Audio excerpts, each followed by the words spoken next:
Hello and welcome to ShePack. I'm your host, Lenny Swolf, and today I'm joined by my dear friend, Jo Seminario, an account executive at Optimus Technologies. And in today's episode, we're going to discuss feminine strength in the steel industry. Jo, welcome to the podcast, my friend. Thank you so much. I'm so happy to be here. We've been meaning to do it for a while, so I'm so excited to be on. It's so true. So many, life activities that have taken place. And speaking of that is what our listeners don't know is Jo's actually planning a wedding this year. So one, huge congrats. Oh, she's showing off the ring for those who cannot see. I thought it was almost not happening. I'm almost 38, and not that I don't think I'm young, but I almost gave up. I almost thought I was just going to have to go to the sperm bank and friends were going to have to be the dads. Or God, whatever, godparents. So I told my friend, I said, listen, I'm going to try it out with this guy and then we're done here. So be prepared to be my godparent, dad, whatever. Well, see, we can't just leave off of that. Now you have to say more. How did you guys meet? There was a time where it's interesting because I kind of did a little I give up and I just want to have fun with my friends. So I did that. And then that weekend I met someone at a cigar bar that I just, he walked in the door and I'm like, oh my God.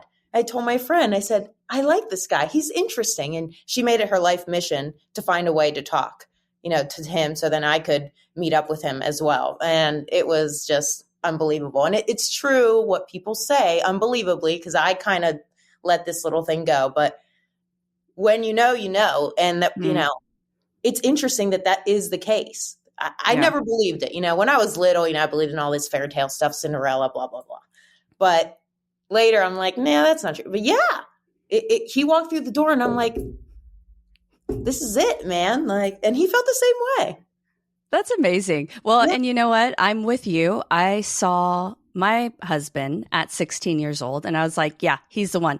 I even had I was like, I know what our song is going to be. It may have been a little off-putting to most if they were to hear that. But you know what? He enjoyed it. And, what is it? I think we're celebrating 13 years later. So. Oh my gosh. Congratulations. Aww, thank you. I love that. Yeah. Yeah. It's true. And that person won't think what some other people might think is off-putting. They're not going to think that because they're, there's that connection that it exists. That is the person. That's cool. Right. When you guys are on the same frequency, it just works out. So I'm excited for you. Anything left that's on your list that you still need to do? Yes. But I have the big stuff covered, but I do have to say for ladies that are listening that are not married, believe me, find a venue that will do everything for you. Because it's very difficult when you have to put all the pieces together. Even if friends help, that's nice. But the bride is in control and she has to take care of the bulk of things. And although I really, really love my venue, it's so special and very amazing, but it's hard. It's hard. So I wish I would have gotten a venue that did everything for me, but it'll be great. It's going to be great. Yeah, well, it is going to be great. I mean, everyone would love a one-stop shop, but sometimes you make it a little fun. Yeah. Bring a little bit of everything. It will be fun. So now speaking of, weddings, family, your family is actually originally from Argentina. And you had shared with me that they came to America and they started a pizza business. So tell me more about that story. Family coming into a new country, new language. What motivated that choice for them? Yeah. So my family is from Buenos Aires, Argentina. And, the motivation is actually a little bit of a love story. My grandfather, my mom's father, he had come over here because our extended family is from Italy. And they came over on a boat into New York and their pizza business, for whatever reason, I don't know why it was pizza. I think it's because they realized that it was a business opportunity because there was no pizza at the time. And they started pizza business and they said, Lorenzo, which is my grandfather, do this. This is a great opportunity. So he did that for some years. And the story is, reaching my mom. Of course, it's her father. And my dad is, of course, my mom is his whole world and he would do anything for her. Mm-hmm. So, she's like, it's my dream. Imagine the opportunity. And so my dad said, well, let's go. This is the 90s. Let's go. And And that's how what much it was. English did they speak a ton of English then, or like were they pretty fluent? No, no, Oh, we didn't speak any English. No English. No English. No, none. oh my God. So how was that? I mean, like, so let's talk about that. Like, what were some of those challenges then? Because I can only imagine you're coming into a new country, you don't speak English, unfamiliar, environment. Tell us more about some of those challenges that they ran into. Yeah, so at first, my dad worked in my grandpa's business, which was a super cool pizza business because it was at the entrance of Lakemont Park in Altoona. So people that might know that area will remember the park. And it was okay at first because my dad just made the pizza and he didn't have to speak. So it was like gave him a little bit of Mm, time to learn, him and my mom. But later, my dad decided to work at another pizza shop for an Italian man, and him and my mom were the people working there, and they started learning from customers. But I mean, it's a challenge. You don't know the language, and this is a different time. Like it's in the 90s. People are like, well, that's not that long ago. It's not. But this was a very small town, mm, and so people, it just they didn't know that there was anything outside of this area, Central PA. Like what else exists out there? They had no idea where Argentina was on a map. And it was just that time frame. So it was challenging that we couldn't speak the language. I was 5. They threw me in school. So I didn't know any English at first, but I was able to pick it up faster than my mom and dad. But they yeah. studied, they listened to customers, they Mm, tried to interact and eventually, latch on. Although my dad's English, is still very, he's got a thick accent. We'll just say that. But yeah, and there were times where people just didn't like that we were speaking another language, that we mm, were, and at that time, people were always thinking, you're talking about me because it's in another language. Why can't you speak in English? mm, And that wasn't the case. That's just how we speak. We always spoke Spanish at home. And so mm. when we were together, we always speak Spanish. That's just what we did. But we didn't care about the people that were out there. We were just talking amongst ourselves.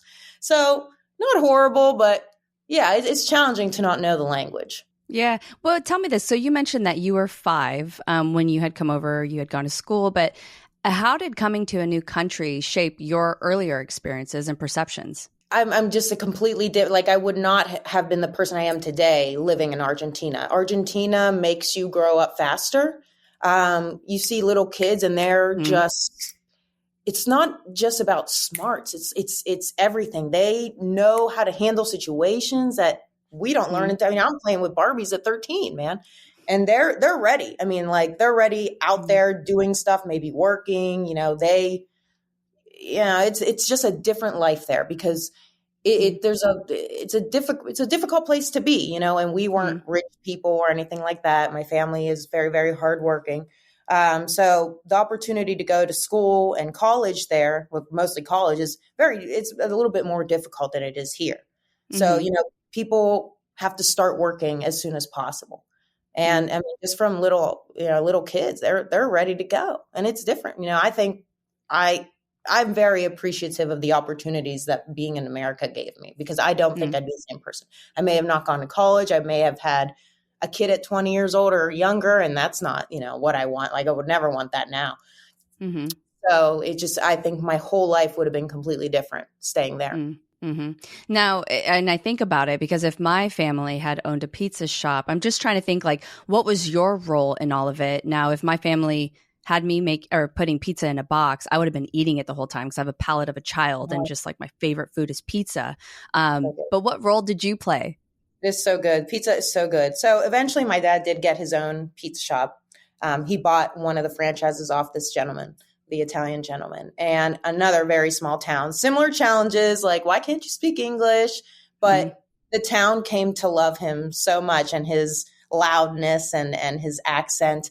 And ever since I was little, there wasn't much I can do. I was little, I didn't speak the language. So my first job was I would fold boxes. That's what I would do, full boxes, pizza boxes. But, I was always a daddy's girl. So I was always mm, with my dad. And when he got his business, I would go in, Saturday mornings, I'd fold boxes there and talk to the delivery driver. So like I kind of got the hang of, you know, him managing the shop, like what happens when I didn't do any of that, but I, maybe I would answer the phone or something. And then later, as I got older, of course, if my dad needed to go on a trip or needed to take a day off, I was the one working. I would take care of everything. And I enjoyed it. I mean, it's a cool thing. It's you take pride. It's your family's business. Yeah. And I liked it. And I did eat a lot of pizza. When I left, I dropped 10 pounds. I ate a lot of pizza. And I thought it was okay because my dad had a buffet at noon and the pizzas were cut like little so people could try various types. And no, I mean, I was like, oh, I'm just eating, a couple pieces of this little. No, I mean, 10 pounds I dropped after I left. 10. Yeah. So leaving was a good thing. And in terms of leaving, I'm, curious, did you have any aspirations to take over the family business? I loved the business that my dad created. He built an empire. Like when I wish he would say one day, like, oh, like, let me just talk to someone and they can write a book about me. I mean, when I say the true American dream, if you hear my dad's story, you're like, this is the true American dream. He came over here for the love of his wife to give a better life. And I mean, they both, because of course my mom supported him all the way. They built something really amazing. Because imagine, we didn't have money. And, there was an instance where my dad is he's such a hard worker. He's worked since 13. He's had his own businesses in Argentina. He was a karate teacher on the side. And then he comes here to a country, doesn't know anything. He doesn't have money anymore, doesn't know the language or the people. But he still was, he built this empire. And even though we were struggling at first because, low income, whatever, like he still was able to create like this childhood for me that was like a fantasy. It was a lovely childhood. He, with the little that we had, he still gave me everything. And he built this empire, like from blood and tears, walked in the snow to get to work if necessary, like he did it all. And so to see it, and then 30 some years, he had the pizza shop in Bellwood. So me and my brother, I have a brother, and we're like, we didn't want to see it go, but we had made other choices and that we wanted in life. Like we loved the business and we hoped that he could have kept it, but he needed to retire. So yeah, we loved it a lot, but we chose different path, unfortunately. No, I mean, I think that's nice, just respecting that, hey, look, there is a different avenue, but I think it teaches you a lot of the grit and probably determination that you were able to experience in your earlier life. Now, you ended up going to college and you ended up studying international studies. So what led and inspired you to go down that route? Well, I didn't know what I wanted to do, like probably a lot of other kids at first, but I said I knew I had to use my language for something. I had to use my language for something because that's what I was good at. I was good at language. I was good at people. And I'm like, okay, international sounds like something really interesting that could encompass various types of jobs. So I thought it would be a good route to go. And it is, but it is also difficult because you have to find your place. Like, what is your place? Is it in the arts? Is it in government? Is it in business? So you there's more to it than just international. You kind of have to find your place within, more detailed path. So I loved it, but I did want to do government at first. I wanted to be an ambassador, work in an embassy somewhere, overseas for the USA. But it was very difficult to get into. So I said, well, I can still try, but in the meantime, I'm going to try sales. So I changed my mind a little bit. Yeah. Well, I think that's the nice thing about going to school, right? I think you go in with, let me select this major. And I think for yourself, it played into your background. You speak other languages outside of English. But it gets you exposed to certain things that you want to try and do. Now, how did you get introduced to the industry or the industrial industry, and what drew you to it? Yeah. So in our little town near Bellwood, where my dad had his pizza shop, there was a wonderful, wonderful, and still very successful company called New Pig Corporation. And they sold industrial absorbents worldwide. And they had a position open for an international sales rep. And I was like, oh my God, this is great. Not the company's in my backyard. And I mean, they're famous for what they were doing.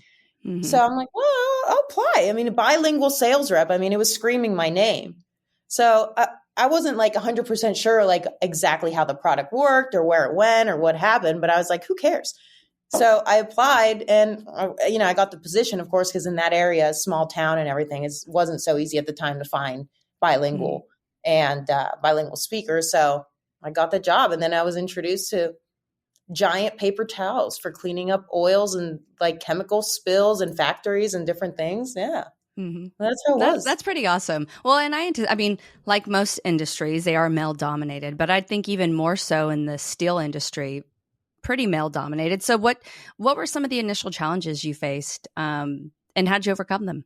Yeah. So steel came later because I had to get out of this small town, and I love the new pig business, and I still do. And I love all the people, and what they do is awesome. But I was like, okay, I need to go big because this little town is just, okay, I'm getting bored here.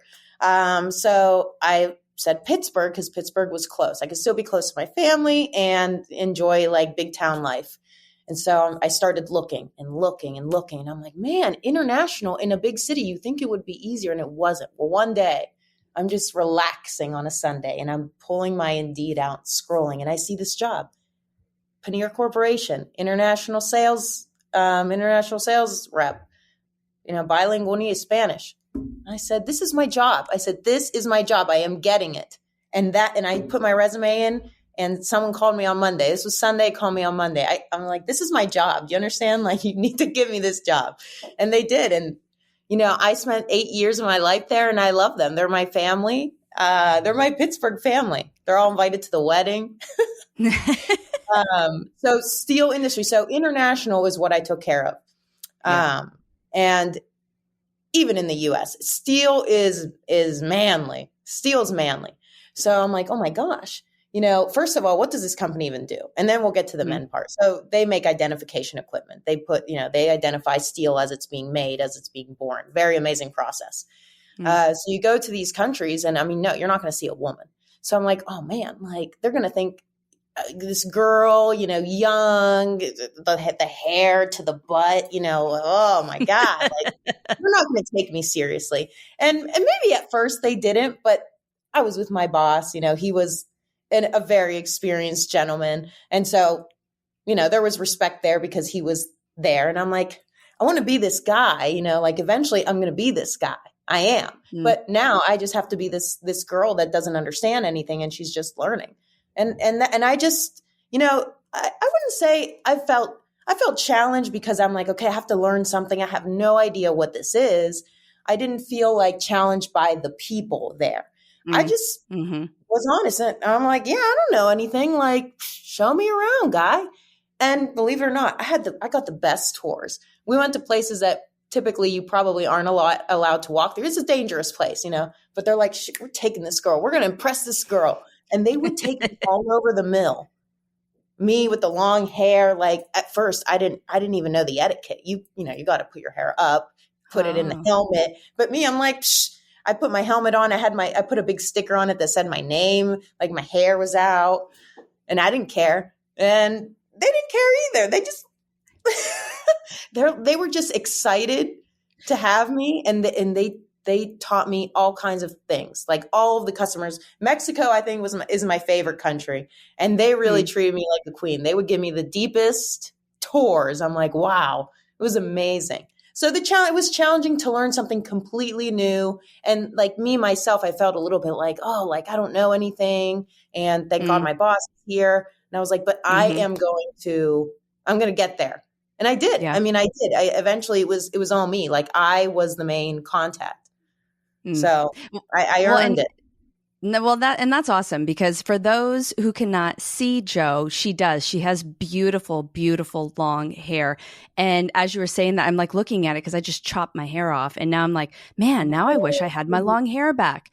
But I think what I also took away from what you were sharing with us is not just the safety hazard, girl, with your long hair outside of your helmet, but not allowing your gender to hold you back, and not even like having that as like your thought process or your mindset. It was, sure, there's a bunch of guys that are everywhere, but I don't know the answer to these, and I'm just going to lean in. It wasn't leading with fear. It was leading with curiosity. is what I took out of that. And, tell me this, how did your presence in the industry bring a different perspective that might not have been present otherwise? Yeah, men are awesome. They do a lot of things, but there's always something that they can't do that we do. And it's maybe just the care. We add a touch of softness. It's a woman's touch. It adds a touch of soft. A man could never be soft. No, like it's a tough world. It's dirty. It's hard. It's long hours. And you see a woman come in and, I like to put my hand on people and say like, hey, like, how's it going? Like, and I was valuing, I was showing interest in that person as well as what they were doing in their work and showing them that, hey, I value this. Like, this is amazing. Like, you make the bones to our bridges, our buildings, for our vehicles. Like, you're doing a really important job that's probably thankless. Nobody knows what's happening. Nobody knows how steel is made. It's a very interesting thing. It's very complicated. So I think that they like that somebody was bringing this little bit of care, a little bit of interest in a dark, dark place where people are making steel and being in danger all day long. So that touches something that I think, I just think that only a woman can bring it. And you got to be open. You got to be a little bit open. You got to be a little bit fearless, talk to people. You can't be like, oh, you don't want to hide under your boss's skirt, Yeah. You got to be open. Well, you have to you have to have that confidence. And I mean, so let's talk more about some of those strategies that you really had leverage to build the trust, the rapport in typically an environment, to your point, that is a bit resistant to change. And, I think one of the things that you had spoke to, which is very powerful, is actually seeing the value in speaking to it. It's not somebody, it's probably not typical in that industry to say, hey, I see what you're doing and the impact that you're making, and clearly articulating it. Tell me more about some of those strategies that you leverage that really help to just differentiate the type of leadership that you had brought to the role.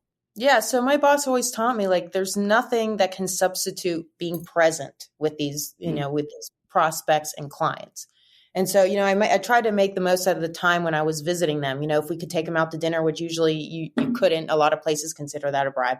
So I just kind of, again, like I said, I just kind of showed them like I'm your person. Like, you can count on me. I'm your friend. Like, I'm interested in you. I care about you. I care about your job, and I care about what you're doing.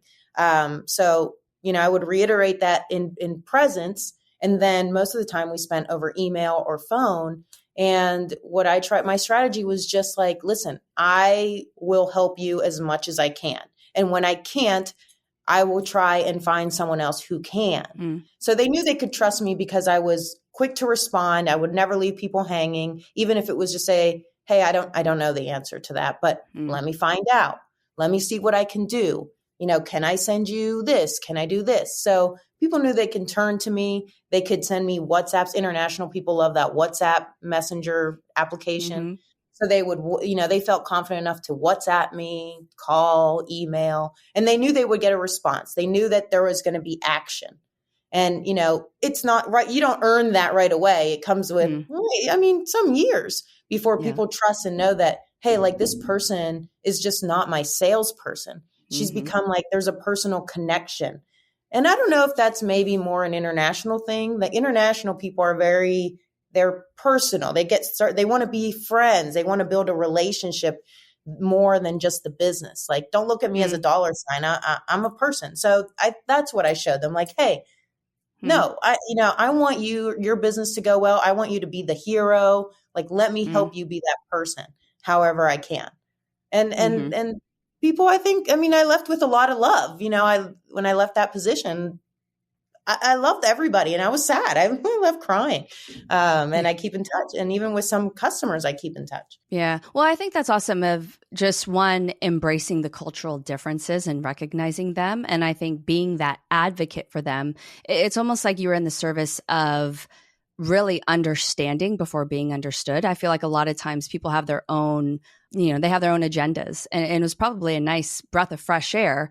Now, as you continue to reflect on your career, what do you feel have been the valuable lessons that you've learned from your male colleagues, and how did their insights contribute to your growth as a professional? Yeah, my dad, I think, did a lot for me because he taught me, hard work, taking pride in your work, being open-minded. That's why I'm like, when I go in places, I'm like, I'm open-minded. I don't care. I don't care who you are, what you are. Like, I'm here, you're here. Let's do something. So I take a lot of stuff from my dad. And then I had an amazing boss, mentor, friend at the steel company. And he was just, this is a one-of-a-kind guy who did all the right things. He brought you up all the time, and he was on your side, and he defended you. And he taught me a lot of things. Like, he taught me all kinds of things can be resolved. Even the toughest situations, the international gets tough. You get some crazy things to happen. You know what? You can always resolve it. It's tough. It's hard work, but there's a resolve. You can resolve it. You might lose money sometimes or lose a lot of time, but you can resolve it.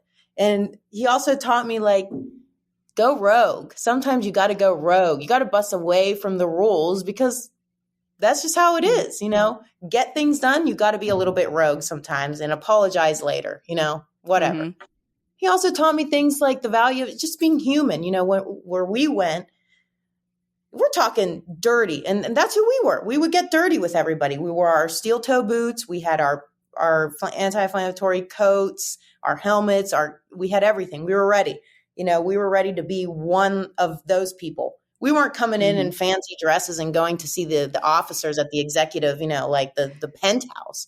We're on the floor, wearing masks sometimes so you can't inhale all that dust. So, he taught you got to be human. You got to be one with the people that you're trying to sell to, help, whatever it is. So yeah, he taught me a lot of stuff, and I really enjoyed him. And his family is my family, I would say. They adopted me. So he was awesome. So, I mean, and you know what else they taught my dad and this man, which I'm going to name him Mike Roy. He's awesome. To be tough, just to be tough, whatever. You got to be tough. Nothing's easy, but be tough. And there's good times or hard times. And again, everything can be resolved. Go rogue or go home. Go rogue, go home. Great thoughts, and obviously mentoring from Mike. So huge shout out to him. Mike Roy, that's what you said his name was, right? Say it louder. That's him. He also just retired from steel. I retired from steel, and he's like, I can't go on without Joe. I'm going to retire too. Making family everywhere that you go. Now, tell me this. What advice would you give to other women who are aspiring to enter or succeed in a traditionally industry dominated by males? Yeah, have no fear. Just be honest and be yourself. Don't try to be don't try to go in and say I know without. No, just go in and say, I don't know anything about this. You teach me. People will appreciate your honesty, and people will appreciate you saying, I don't know, but I'll find out for you. I don't know anything every day. Every day I know nothing. I think I know less every day. So I would say go for it. There is nothing that a person can't do. There's nothing. If my dad could come over here, move mountains to come to America, a woman can be in the steel industry. She can be the person making the steel. Just as much as she could be the president of the company. You have to have a little bit, like you said, a little bit of confidence and no fear, no fear. But they can do it. Well, anyone can do it. Yeah. What I love about that too is leaning into that vulnerability. I think you even saying so many people shy away from, oh, well, I don't know the answer. I don't want to look like an idiot. But it's but be honest, be vulnerable. Say, I don't know, but heck, I'll figure it out. And at least, that's going to be so much more respected than just kind of, pretending like you do know something. So my last question for you, my friend, is in a world full of possibilities, what mark do you dream of leaving as a trailblazer for future generations of empowered women?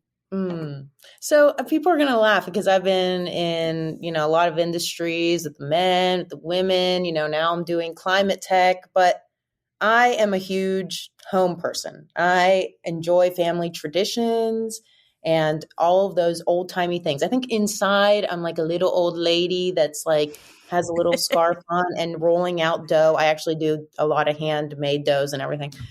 And so I want to leave a mark. I want people to remember those things, like remember things of the past, care about family traditions, care and appreciate what people have done so that we can be better and everything. And the other mark is I just want to, in the job I'm doing now, no one's going to remember me. Like, who's Jo Seminario? No one's going to remember me, but me, myself, like, I want to do something good for the world. And that's what I believe I'm doing in my new position where we're decarbonizing big trucks. I want to know that I'm doing something good, whether it's small or big, like I did my part in the world. So my family traditions, I want to leave that mark for people to remember. And like maybe my kids' friends will come over and I'll be able to share some of those too, and just general, like, doing something good for the world, thinking about something bigger than you. And that's it. No, that was awesome. I like totally pictured you with your hair in the pit like an old lady I'll cook for you anytime. rolling. This is real. I cook every day. Hey, look, if you want to make a pizza, like I said, I have a palate of a child and I love pizza. And I just want, thank you so much for taking the time, being part of the podcast. I've learned so much, including, focusing on the role that's in front of you and not allowing your gender or, limitations to hold you back and to lean in with curiosity. So I appreciate you, my friend. And as we wrap up today's episode, let's remember that in supporting one another, we amplify our strengths and we break down barriers. So go out there, champion for your dreams, empower your peers, and continue to shape a future where every woman realizes her true potential. Until next time, see ya.